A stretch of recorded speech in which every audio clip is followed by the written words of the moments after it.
Can a lesbian be heroic? That's an odd question that I might have answered differently a few decades ago. My first steps into writing about same-sex attraction reflected unease with the topic.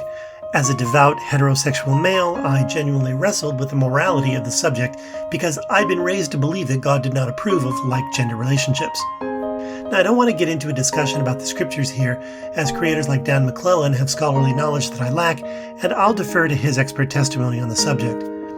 I deal with considerable opposition from conservative people because my stories contain gay and lesbian characters.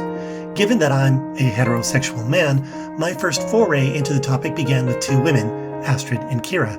The old adage of two girls kissing is hot while two guys is not made this easier.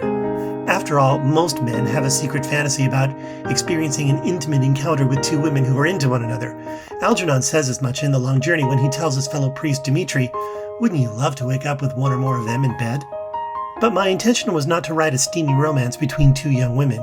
Instead, I wanted Astrid to come across as a person who is genuinely in love with Kira, not just her body, but her dreams, ambitions, creativity, and agency. Algernon, who initially despised Astrid, begins to view her in a very different light as he's exposed to her wisdom, her courage, and her desperate desire to save his twin sister from the poor choices the younger woman has made. While The Long Journey is heartbreaking for both Astrid and Algernon, her influence on his character is transformative. He becomes a much better man for having been in her company, and that certainly is a triumph of love, patiently delivered by a lesbian.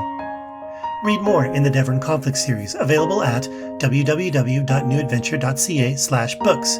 It's adventure for your mind and romance for your heart.